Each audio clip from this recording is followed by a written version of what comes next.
क्या आपने कभी सोचा है कि इंसान ईश्वर को ढूंढते ढूंढते इतना थक क्यों गया है?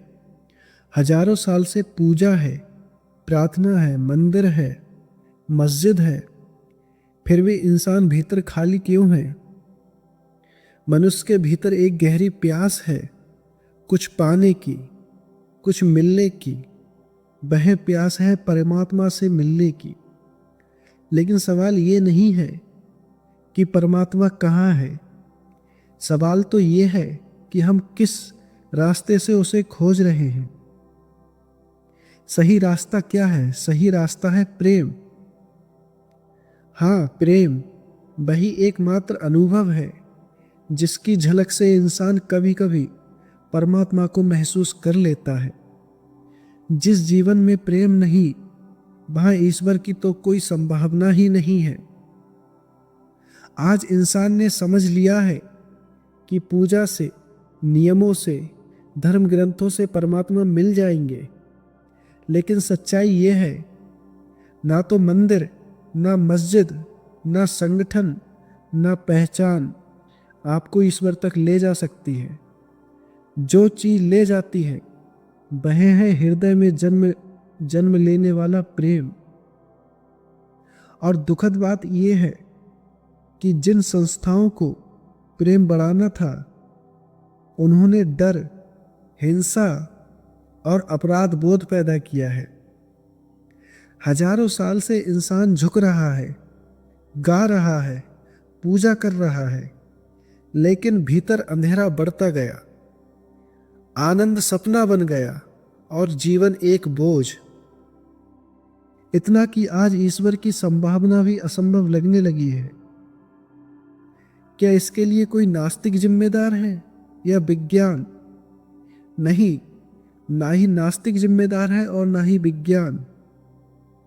असल गलती यह हुई है कि हमने प्रेम को नजरअंदाज कर दिया।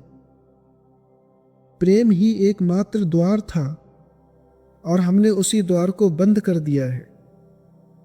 यहां तक कि तथाकथित धार्मिक लोगों ने भी प्रेम को नियंत्रित करने की कोशिश की है और उसे मार डाला है।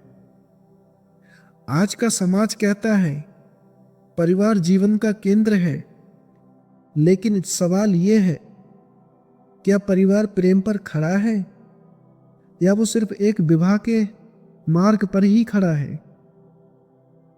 क्योंकि सच्चाई यह है, प्रेम से विवाह जन्म नहीं ले सकता, लेकिन विवाह से प्रेम नहीं जन्म ले सकता। प्रेम स्वतंत्रता में जन्म लेता है, बंधन में नहीं। जहां कानून है वहां प्रेम नहीं हो सकता।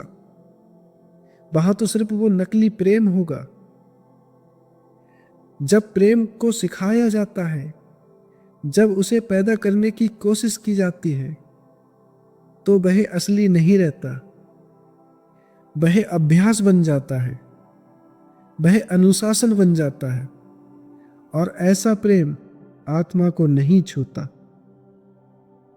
हजारों साल में कभी कभी किसी एक व्यक्ति के जीवन में प्रकाश उतरता है और हम उसी की पूजा करने लगते हैं और उसी का मंदिर बना देते हैं। उसकी हजारों प्रतिमाएं, मूर्तियां खड़ी कर देते हैं। लेकिन हम भूल जाते हैं कि असली बात उनका नाम नहीं, उनकी अवस्था थी।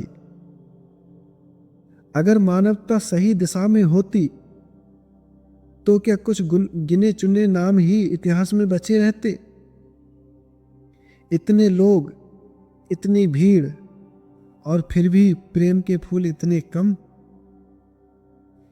कहीं ना कहीं कोई बुनियादी भूल हुई होगी। जब तक प्रेम जीवन का केंद्र नहीं बनेगा, तब तक कोई भी धर्म, कोई भी व्यवस्था मनुष्य को मुक्त नहीं कर सकती। अगर आपको ओशो की ये बातें अच्छी लगी हों तो दोस्तों चैनल को सब्सक्राइब कर देना और कमेंट में लिखना yes this is great video. धन्यवाद।